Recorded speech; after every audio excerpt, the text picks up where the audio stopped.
ഇന്നൊരു പുതിയ വീഡിയോയുമായിട്ടാണ് ഞാൻ നിങ്ങളുടെ മുമ്പിലേക്ക് വരുന്നത്. നിങ്ങൾക്ക് ഈ വീഡിയോ ഇഷ്ടപ്പെട്ടെങ്കിൽ ഷെയർ ചെയ്യുക, സബ്സ്ക്രൈബ് ചെയ്യുക, കമൻറ്റ് ചെയ്യുക, ലൈക്ക് ചെയ്യുക. ഇന്നത്തെ വിഷയം എന്താ വെച്ചാൽ, നമ്മൾ എന്തുകൊണ്ടാണ് ഒരു ഡെപ്പോസിറ്ററിൽ നമ്മൾ നോമിനേഷൻ വയ്ക്കുന്നത്? എന്താണ് നോമിനേഷൻ? നോമിനേഷൻ എന്ന് പറഞ്ഞാൽ എന്താണ്?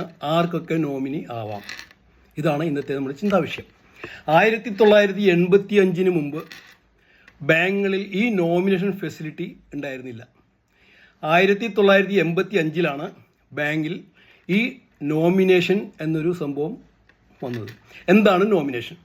നിങ്ങളിപ്പോൾ ഒരു ബാങ്കിൽ ഡെപ്പോസിറ്റ് ചെയ്യുകയാണെങ്കിൽ നിങ്ങളുടെ കാലശേഷം ഈ ഡെപ്പോസിറ്റ് ആര് കൈകാര്യം ചെയ്യണം, എങ്ങനെ കൈകാര്യം ചെയ്യണം എന്നുള്ളതിന് ഉള്ള ഒരാളെ നിങ്ങൾ ബാങ്കിലേക്ക് അപ്പോയിൻറ്റ് ചെയ്യുന്നു. അയാളാണ് നോമിനി. ഈ നോമിനി അവകാശിയാണോ എന്ന് ചോദിച്ചാൽ അല്ല. ഈ നോമിനി ആര് വേണമെങ്കിലും നോമിനി ആവാം.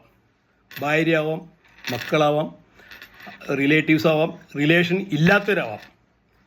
അന്ന് ഡെപ്പോസിറ്ററിൽ ഒരാളെ നമുക്ക് നോമിനേറ്റ് ചെയ്യാനുള്ള അവകാശം ഉണ്ടായിരുന്നുള്ളൂ. ഒരാളെ നോമിനേറ്റ് ചെയ്ത് കഴിഞ്ഞാൽ അയാൾ അതിൻ്റെ ഒരു ട്രസ്റ്റി മാത്രമാണ്. നോമിനി എന്ന് പറഞ്ഞാൽ അവകാശി എന്നല്ല. അതായത് നിങ്ങളൊരു ബാങ്കിൽ ഡെപ്പോസിറ്റ് ചെയ്തിട്ട് നിങ്ങൾ മരണപ്പെട്ടു പോയാൽ ആ തുക ബാങ്കിൽ നിന്നും ഈ നോമിനി വാങ്ങിച്ചെടുത്ത് അവരുടെ അവകാശികൾക്ക് വീതിച്ചു കൊടുക്കുന്നുള്ള അവകാശം മാത്രമാണ് ആ നോമിനിക്കുള്ളത്. നോമിനി ഒരു അവകാശി അല്ല. മരണപ്പെട്ടു പോയാൽ മരണപ്പെട്ട ആളിൻ്റെ മരണ സർട്ടിഫിക്കറ്റും ഈ നോമിനിയുടെ ID proof, bank account details എല്ലാം കൊണ്ട് ഈ പറഞ്ഞ ബാങ്കിലേക്ക് പോയി കഴിഞ്ഞാൽ ബാങ്കുകാർ ആ തുക ഈ നോമിനിയുടെ അക്കൗണ്ടിലേക്ക് ട്രാൻസ്ഫർ ചെയ്ത് കൊടുത്ത് ബാങ്കിൻ്റെ ഉത്തരവാദിത്വം തീർന്നു. പിന്നത്തെ ഉത്തരവാദിത്വം എന്ന് പറയുന്നത് ഈ നോമിനി അവകാശി അല്ല. ഈ നോമിനി ആരൊക്കെയാണോ ഇങ്ങനെ അവകാശികൾ അവർക്കൊക്കെ ഈ എമൗണ്ട് വീതിച്ചു കൊടുക്കേണ്ടതിൻ്റെ ആവശ്യകത മനസ്സിലാക്കി അവർക്ക് ചെയ്തു കൊടുക്കേണ്ട കടമ അത് നിർവഹിക്കുക ആണ് നോമിനിയുടെ കടമ. അതാണ് നോമിനേഷൻ. അപ്പോൾ അതിനുശേഷം ഇപ്പോൾ പുതിയ ലേറ്റസ്റ്റ് ആയിട്ട് വന്നിരിക്കുന്ന ഒരു റൂൾ നോമിനേഷനിൽ ചേഞ്ച് എന്താ വെച്ചാൽ 2 ടൈപ്പ് നോമിനേഷൻ വന്നിട്ടുണ്ട്. ഒന്ന് സൈമൾട്ടേനിയസ് നോമിനേഷൻ, മറ്റേതൊന്ന് സക്സസീവ് നോമിനേഷൻ. എന്താണ് ഈ സൈമൾട്ടേനിയസ് നോമിനേഷനും സക്സസീവ് നോമിനേഷനും എന്ന് നമുക്ക് നോക്കാം, പരിശോധിക്കാം. സൈമൾട്ടേനിയസ് നോമിനേഷൻ എന്ന് പറഞ്ഞാൽ നമുക്കൊരു ഡെപ്പോസിറ്റ്, നമ്മുടെ പേരിൽ ഡെപ്പോസിറ്റ് ഉണ്ടെന്നുണ്ടെങ്കിൽ അയാൾക്ക് ഒരേ സമയം 4 പേരെ നോമിനിയായിട്ട് നിയമിക്കാം. അയാളുടെ മരണശേഷം ഈ തുക ഒരു പ്രൊപ്പോർഷനേറ്റ് റേറ്റിൽ, സപ്പോസ് 50, 20, 20, 10 അങ്ങനെ വേണമെങ്കിൽ അത് 25, 25, 25, 25 ഈ രീതിയിൽ പ്രൊപ്പോർഷനേറ്റ് ആയിട്ട് എഴുതി വെച്ചിട്ട് 4 പേരെ വരെ പുള്ളിക്കാരന് നോമിനേറ്റ് ചെയ്യാൻ സാധിക്കും. അപ്പോൾ ഈ ഡെപ്പോസിറ്റർ മരണപ്പെട്ടു പോവുകയാണെങ്കിൽ ഈ തുക ഈ 4 പേർക്കുമായി വീതിച്ചു കൊടുത്തു കഴിഞ്ഞാൽ ബാങ്കിൻ്റെ ഉത്തരവാദിത്വം തീർന്നു. അപ്പോൾ ഈ 4 പേരിൽ അവകാശികളുണ്ടാവാം, അവകാശമില്ലാത്തവരുണ്ടാവാം. അവർ ആ തുക അവകാശികൾക്ക് തുല്യമായി വീതിച്ചു കൊടുക്കേണ്ട ഉത്തരവാദിത്വമാണ് ഈ നോമിനികൾക്കുള്ളത്. അവകാശി അല്ലാത്ത നോമിനിയും ഇതിനകത്ത് കാണാം. നേരത്തെ പറഞ്ഞ പോലെ തന്നെ അവകാശികൾ അല്ലാത്ത നോമിനിയും ഇതിനകത്ത് കാണാം.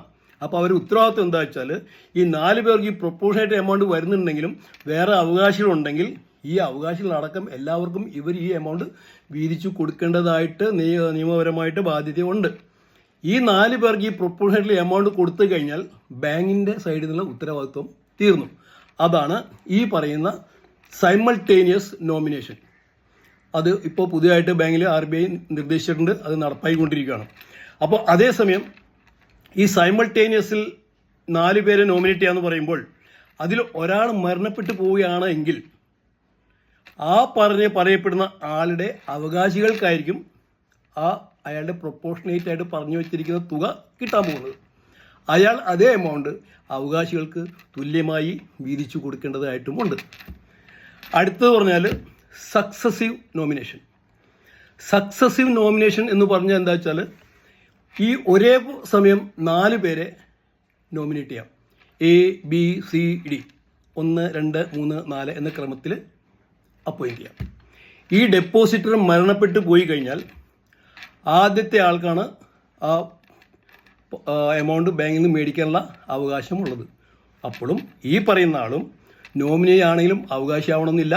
ആ പൈസ വാങ്ങിച്ചിട്ട് അവകാശികൾക്ക് തിരിച്ചു കൊടുക്കേണ്ട നിയമപരമായ ബാധ്യത അദ്ദേഹത്തിൽ നിക്ഷിപ്തമാണ്. സപ്പോസ് ഈ ഡെപ്പോസിറ്റർ മരിക്കുകയും 1-ാം നമ്പർ നോമിനി വരാണ്ടിരിക്കുകയോ ആ നോമിനി മരണപ്പെട്ടു പോവുകയോ ചെയ്താൽ 2ാമത്തെ ആൾക്കാണ് അതിൻ്റെ അവകാശം. ഇങ്ങനെയാണ് അതിൻ്റെ രീതി പോകുന്നത്. 1, 2, 3, 4. 2ാമത്തെ ആൾ, 3ാമത്തെ ആൾ, 4ാമത്തെ ആൾ. പ്രിഫറൻസ് അവർക്ക് ആദ്യം ആളില്ലാണ്ടായാൽ 2ാമത്തെ ആൾ, 2ാമത്തെ ആളില്ല 3ാമത്തെ ആൾ ഇല്ലാണ്ടായാൽ 4ാമത്തെ ആൾ. ഇതേ സമയം ഡെപ്പോസിറ്റർ 4 പേരെ അപ്പോയിൻറ്റ് ചെയ്യുന്നു. ഡെപ്പോസിറ്റർ മരിക്കുന്നതിന് മുമ്പ് ഈ 4 പേരിൽ നോമിനി ആരെങ്കിലും ഒരാൾ മരിച്ചു പോവുകയാണെങ്കിൽ അതിന് പകരം വേറെ ആളെ നിയമിക്കാനുള്ള അവകാശവും കൂടെ ഈ ഡെപ്പോസിറ്റർക്ക് ഉണ്ടായിരിക്കുന്നതാണ്.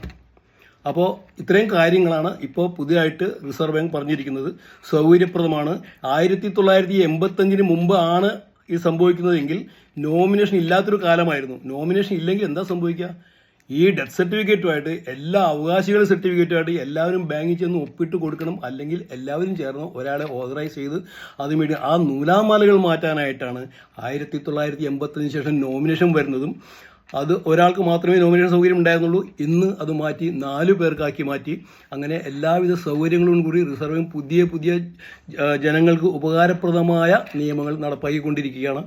ഈ വീഡിയോ നിങ്ങൾക്ക് ഇഷ്ടപ്പെട്ടെന്ന് കരുതുന്നു. ദയവായി സബ്സ്ക്രൈബ് ചെയ്യുക. താങ്ക്